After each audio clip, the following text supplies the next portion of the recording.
Only in America. Only in America. Only in America. Only in America. Only in America. Only in America. Only in America.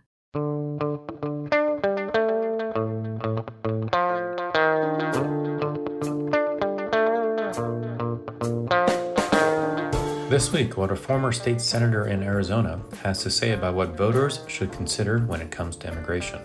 If there's something that seems wrong to how you have served and helped people in a community, if they're treated poorly by politicians and presidents, you kind of go, no, that's not right. I'm going to do something about that. From the National Immigration Forum, I'm Ali Nirani, and this is Only in America.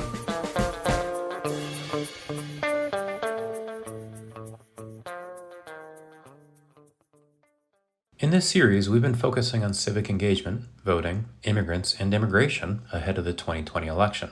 Certainly, the most definitive election of my lifetime.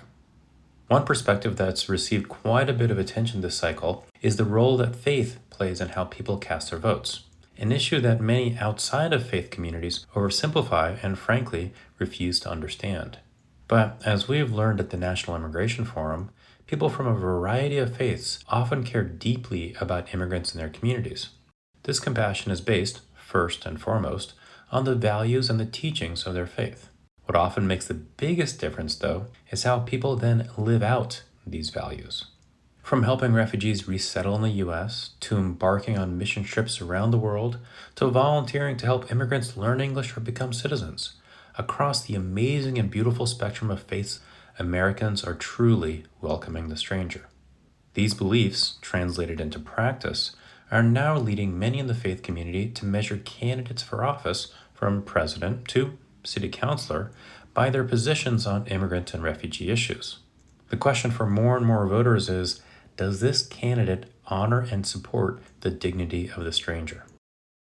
Back in 2016, I traveled to Salt Lake City as I was conducting research for a book project. I was fortunate enough to attend the Church of Jesus Christ of Latter-day Saints semi-annual General Conference, a global gathering of Mormons in person and virtually from around the world. One of the sermons that afternoon, many of which focused on immigrants and refugees, was from Elder Patrick Kieran, and he said, "Being a refugee may be a defining moment in the lives of those who are refugees, but being a refugee does not define them. Like countless thousands before them, this will be a period, we hope a short period, in their lives. Some of them will go on to be Nobel laureates, public servants, physicians, scientists, musicians, artists, religious leaders, and contributors in other fields. Indeed, many of them were these things before they lost everything. This moment does not define them, but our response will define us." In this election, faith communities are seeing their vote as not just defining the future of policy in the U.S., but defining the way that they see themselves. Now, typically conservative in their politics, many members of the LDS Church that we've met now see abdicating for immigrants and basing their votes on sound immigration policies as neither a red nor a blue issue. Their work and missions around the world often put them in touch with people from all walks of life, in turn informing their views on immigration. My guest today tells me more about the unique, nuanced conversations being had at the local level and beyond, and how ultimately he hopes his views on immigration will influence others in the LDS community who have differing views on immigrants and immigration.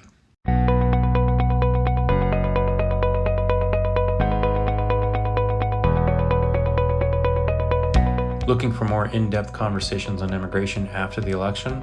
Well, join us from November 16th through the 19th for Leading the Way, the National Immigration Forum's annual convening. We're bringing together influential voices for critical conversations about immigration and its role in our nation's future. This year, we're going virtual, so you can join us from wherever you are. Registration is free and open to all, and whether you've only got time for one panel or every event, we'd love for you to be a part of the conversation. Visit leadingtheway.us to register. Again, that's leadingtheway.us. Support for the National Immigration Forum comes from the Carnegie Corporation of New York, supporting innovations in education, democratic engagement, and strengthening international peace and security. And from Humanity United. When humanity is united, we can bring a powerful force for human dignity.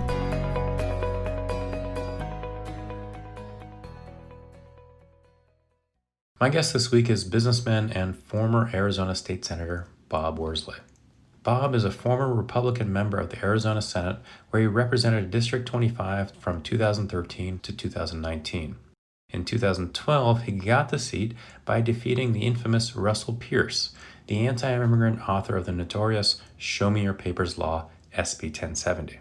Bob recently wrote a book called The Horseshoe Virus, which he told me about in our conversation. And before he was a politician, Bob was founder of Sky Mall and Zenny Home. Bob lived in Arizona for 40 years and now resides in Salt Lake City. He's active in his community and is a member of the LDS Church.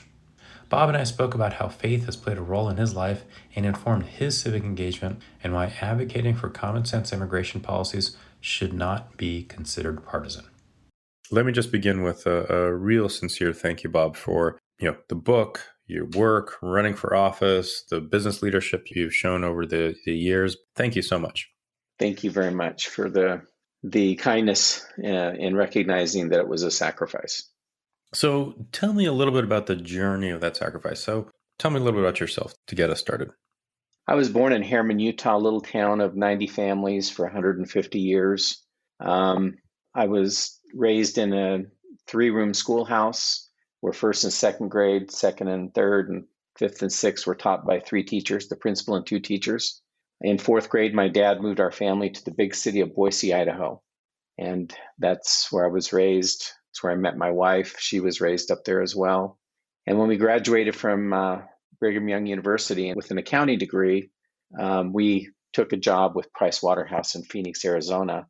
And it was kind of hard to leave after that. We kind of put our business roots down, and we were there for 40 plus years. Just moved 2 years ago back to Salt Lake, but we're still very involved and have a home in Arizona as well. So as a member, part of the LDS Church community, tell me a little about the values and the ethic that you grew up with. Well, my wife grew up in a less active LDS home, but I was in a very traditional, all-in religious home, and I served a mission. I was called to Uruguay, Paraguay, and I worked a lot on the border, so I learned Spanish and Portuguese on my mission to South America for 2 years when I was 19. Then I came home, and later on in my life, I was called to serve for 10 years to form and serve as the leader of a Hispanic Latino congregation. And that's where a lot of my love and passion for what we'll talk about today came from. So it was very much from my religious background and my religious practices that I developed a sensitivity and a love for the Latino and Hispanic people. I don't think people realize the impact of the mission for the LDS community and just the expansion of one's worldview that happens so early in one's life. Did you find that as you were in South America? I did. In fact, I wrote a little book that I didn't publish called Be a Man, and I talk a lot about, there's been a lot of people that have studied masculine studies and what are boys missing today to not make the boy to man ritual or transition. And the LDS mission is probably the most perfect formula for everything I've read by non-LDS people for this transition. You're separated from dating, you've been dating, you stop dating, you go for 2 years as kind of a celibate person. You focus on sharing with others your faith, discuss deep and important things about family, faith, loyalty, keeping some standard of socially accepted behavior as it's ingrained and taught. And then you come home after that, kind of after the ritual, and you come home and you're ready to assume the responsibility of manhood and get married and have children and have a family and serve in your community and do a good job with your career. And it's really transitioning from the boy is the center of the universe to the man sees himself as in orbit of something more important. And that's a manly view that I'm here to serve my family, my wife, my kids, do good for the community. And I just think that's really missing. Sometimes Peace Corps can do that, sometimes military, but it doesn't involve a spiritual awakening that a mission also has. So I think it's a secret weapon of the Mormon faith, the LDS faith, that they send their kids out before they get married to go serve for 2 years and kind of really contemplate their spiritual growth and what's important to them before they get married and have children. And over time, we've seen more and more women from the LDS Church taking this same step. Is that right? Yes, and the church has lowered the age from 21 to 19 to make that easier. And so, yeah, it's a great experience. My daughter has gone to Hungary on a mission. She's writing a book now about her love of the Hungarian people, and that's a very, very difficult language. They say it's more difficult than Chinese. So for a year and a half, learning that language and being with those people was a tremendous experience and maturation process for her. It's amazing. So let me jump far ahead and then we'll jump back a little bit. So you just published a new book, The Horseshoe Virus, How the Anti-Immigration Movement Spread from Left Wing to Right Wing. And before we get into all the amazing information and content and the research that you did, give me a sense of kind of why you called it the Horseshoe Virus. I did it because I wasn't intellectually deep and I hadn't researched why Arizona had become such a hotbed and kind of the point of the spear on this anti-immigrant movement, evidenced by SB 1070, the Show Me Your Papers bill that was so destructive to my congregation and violated my sense of fairness. But I just hadn't researched that, and I promised myself that someday when I had some time, I would. So during my time in office for 6 years, I toyed with it and did some homework. But it wasn't until I retired 2 years ago that I had the opportunity to really dive in and do the research, and found that, strangely, both the far left, there's a group there, and there's a group on the far right that actually see the world quite similarly in terms of immigrants, that they're bad for America for various reasons, various different reasons, and that the far left had provided the intellectual gravitas and research that the far right didn't have the capacity to do. They were more brawny. There are a lot of what you see right now in the Trump movement, honking their horns and driving pickups down through towns with flags. That group was very easily animated and became the brawn of the brain. So the left provided the brain, the right provided the brawn. And that was just shocking to me as I got into it, that there was actually a collaboration. And that concept comes, they call that the horseshoe effect, that the political spectrum is not a straight line with right and left. There's actually a bending as you get more to the extremes. Two extremes actually come closer together than the center, and the center is left kind of going, how did that happen? How did that group over there and this group over here, my right and my left, kind of be closer together and collaborate on something like eugenics and racism and what was happening in Arizona? And believe it or not, we had the name the Horseshoe Virus nailed long before COVID came.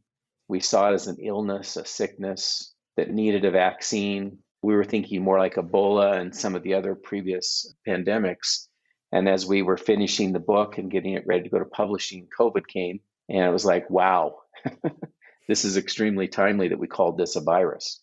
So then how did you see it realize itself in Arizona? You referenced earlier the congregations that you were leading and helping establish.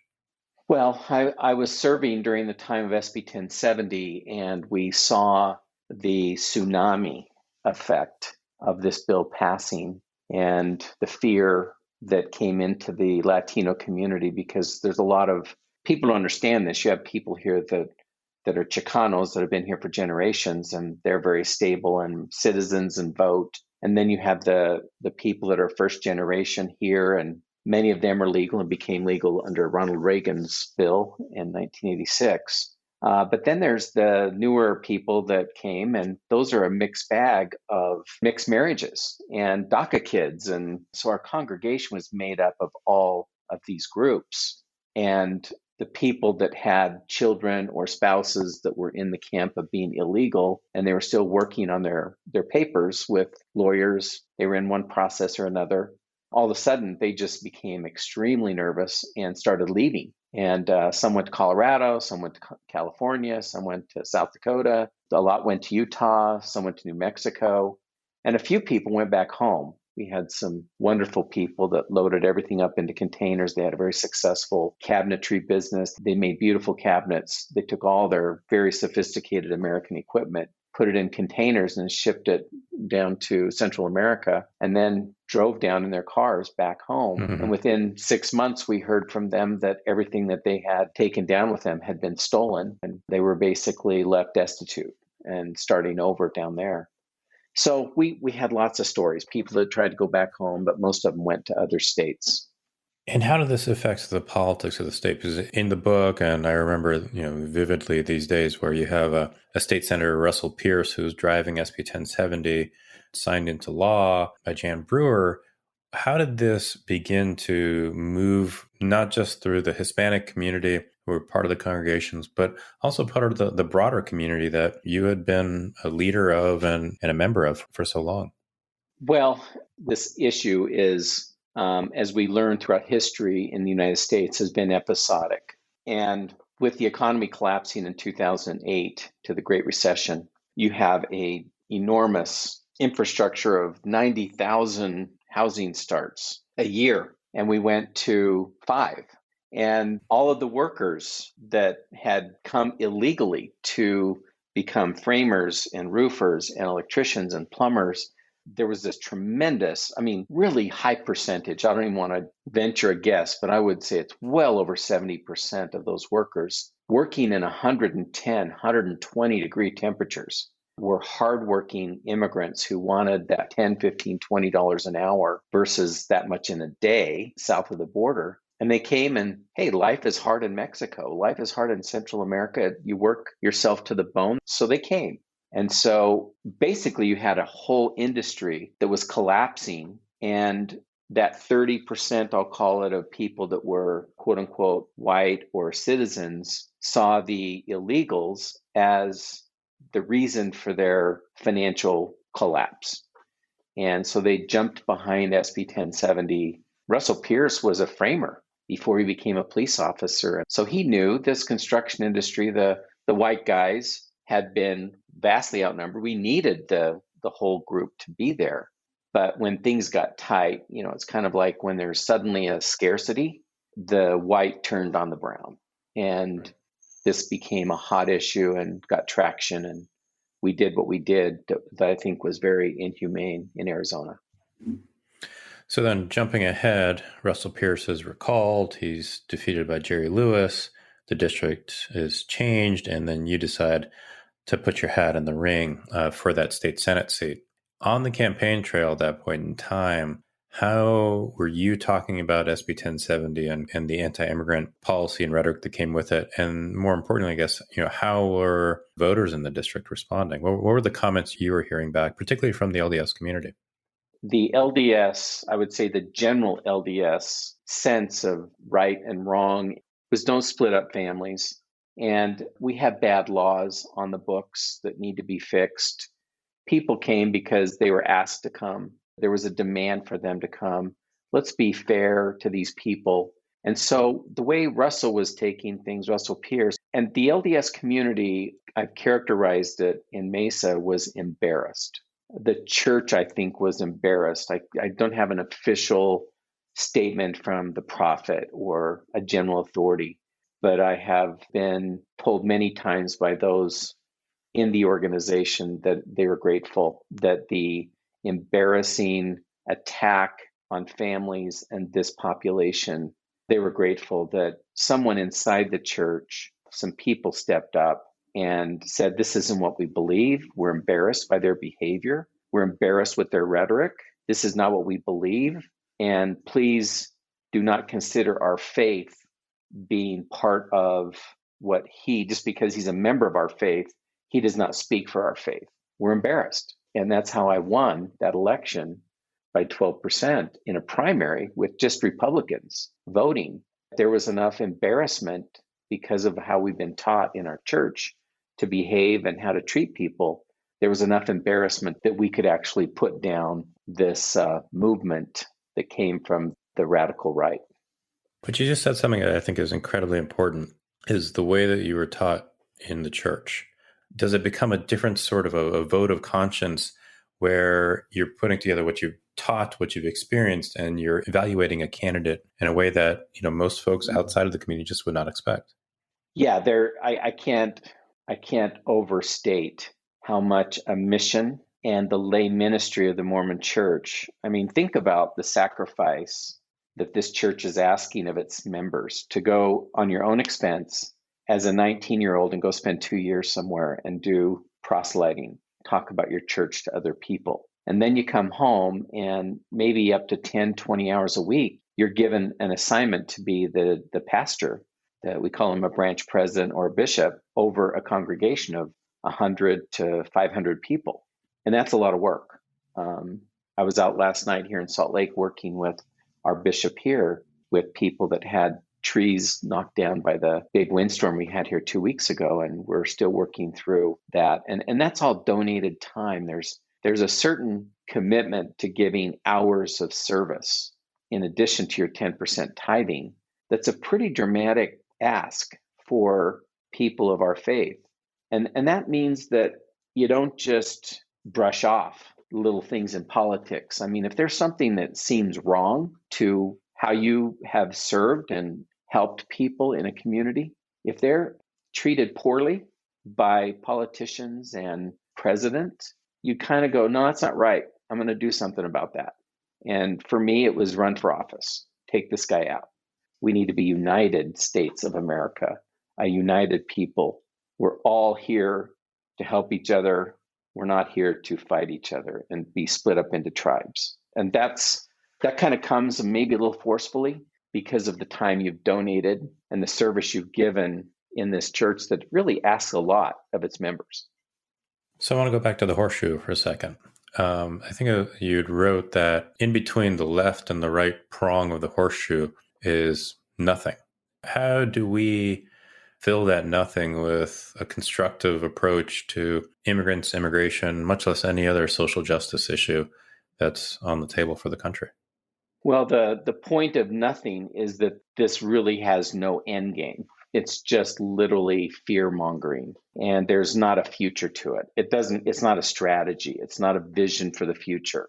If you go back to where I think most of us are at the top of the horseshoe, the center, you have people like the Bushes that talk about a shining city on a hill, setting an example of democracy in the world.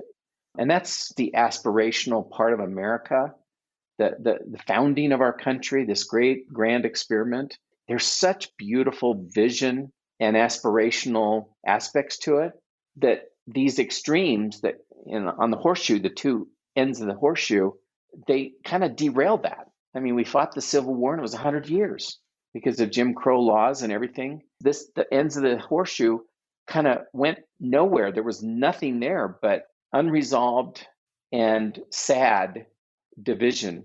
And it wasn't until Martin Luther King and the Civil Rights Movement and pushing LBJ to do that you finally saw some laws on the books that kind of, after 100 years after the Civil War, finally started to resolve civil rights issues. But I would say we're seeing today with Black Lives Matter, that's another 50 years. And we still don't have complete sensitivity in our police force to how they might, based on just seeing a person's color, attribute criminality to that. It happens in Arizona with Latinos. They're shot and incarcerated at a much higher rate than whites. And so have we really done the hard work that our founding documents and the vision for our country aspired to? And the answer is no, we haven't. We're closer, but we're not there. Women can vote. You don't have to be a white male that owns property to be a citizen. I mean, there's a whole bunch of progress we've made, but we're not there yet. And we find that every time we stoop back to those original prejudices at those horseshoe ends, we just get to nothing. It's just nothing. Maybe it's threat of civil war that's in between, but there's no end game to that. So we have to go back to a more elevated place in the center to find inspiration for a vision and a strategy that actually makes sense and is worth hoping for. And do you feel that these days, as a conservative leader at the local level, the state level, that you are, bucking the tide here? Oh, yes. How does that make you feel? It feels like the virus that we had in Arizona and we got rid of for almost a decade now. We haven't passed a single anti-immigrant law in Arizona for a decade. Talk about changing the image of a state. And we have to do that now as a country. That virus and the vaccine that fixed the virus that we learned about and fought that virus, that's now infected our country. And frankly, I think it's time for no drama. I'm tired of the drama of the last 5 years. It's an exhausting thing. And that's why there's nothing between the two ends of that horseshoe. There's nothing there. And you just get exhausted and you long for no drama for a while. Let's just get back to some normalcy. In the book, you write in such an in-depth manner of the extremism, the racism, and the nativism that has, challenged the country. As you have been out talking about the book and talking about the research, do you feel like people in your community who are conservative Republicans are beginning to see, okay, this is what we as a country have struggled with, and I've got to be a part of the solution? Or do you feel very alone in making this case? I feel quite lonely. And I think the reason is that it took me a while to, as you see in part 2 of the book, it's very thick, it's hard, Mm-hmm. It's historical. There's a lot of names: Madison Grant, Wycliffe Draper, Garrett Hardin. I mean, a lot of names you don't know. I mean, Madison Grant wrote a book, The Passing of the Great Race, that became Hitler's Bible. And this was done from New York City. And, people don't know that these laws and these movements come from a eugenics, white supremacist wanting to breed America, the aristocracy in America, these people sat in their lap of luxury and on top of these huge companies, and they actually believed some of the fake science that white Anglo-Saxon people were the superior race. And we should make sure that these immigrants that are coming in from China, from Ireland, from Africa that were brought in through slavery, can we return them to Liberia and get rid of all of them? I mean, this is how crazy it was. They wanted to manufacture and breed a better genetic family and kids and nation and maintain a white majority in America. This was real thinking and they thought it was real science. And the problem is, I didn't know until I did that thick research how this all happened. And so, am I alone? Yeah. Can I get people to read through the thick part 2 of my book? It's going to be hard. But I hope those that do become advocates and knowledgeable people at key places in our society as we move forward and get rid of this virus. Not just COVID, but the horseshoe virus, that there will be knowledgeable people that know how we got here, that this is an awful stain on America, that we invented, quote unquote, white. And there were people afraid that the white Anglo-Saxons were going to become the minority, not stay the majority in this country. And I'm sorry, but how do you resolve Black Lives Matter and all these other things if you don't have a few more people that wade through part 2 of the book and understand how we got here? It's hard, but it's worth it. And I don't know of a lot of people that have done this work. So I got to ask, are you hopeful about the future? I am very hopeful because there's nothing between the ends of those two horseshoe ends. Mm-hmm. There's nothing. It's hopelessness, it's fear, it's angst. And there's great vision and hope and an amazing sense of elevation and hope that one feels when they go back to an elevated center position here. If you get all worked up, and I don't care if you're on the right or the left, that goes nowhere. It's only when we look at each other and say, we all live on this blue dot, the earth. We all live here. We're all passengers on this thing passing through space. We have to come together and work together. Let's solve the big issues that are facing our world.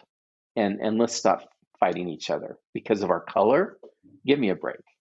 Why are we trying to act like we're superior because of our genes, that we're white Anglo-Saxon people, and so we're better? and should be treated better and should be the ones voting, and people that aren't like us shouldn't be voting. It's voter suppression of minorities. It's embarrassing. But you have to wade through the work of part 2 to understand and get a passion and a conviction that it's worth it. This country, its aspirations are worth it, and we have a much brighter future in an elevated position than we do getting down and beating each other up and fighting each other in this polarized world we're in. Perfect segue to the last question for you, which is just a request to finish this sentence. The name of the podcast is Only in America, so the sentence begins, Only in America, ... Only in America can we resolve once and for all racism. Thank you, Bob. I really appreciate the time. I am so grateful that you put the work and the time and the passion into the book, and not just the book, but your career. I think there are very few people out there who can stake some credit to turning around an entire state's approach to immigration. You were one of those people. So thank you. My pleasure. Thank you so much.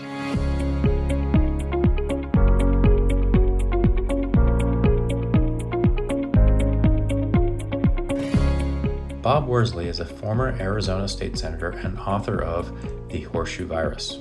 You can learn more about Bob at our website, immigrationforum.org/podcast. And stay tuned for our upcoming episodes in this series about immigration and civic engagement in the weeks leading up to Election Day. And don't forget, we're reading a book this month. On our November 4th episode, I'll be chatting with Nancy Juen Kim, author of The Last Story of Mina Lee. Order your copy from your favorite independent bookstore, and let's read it together in the coming weeks. If you like what you hear, please subscribe to Only in America, wherever you're listening to this episode. Only in America is produced and edited by Joanna Taylor, Megan Wetmore, and Becca Wall. Our artwork and graphics are designed by Carla Leha. I'm Ali Nurani, and I will talk to you next week.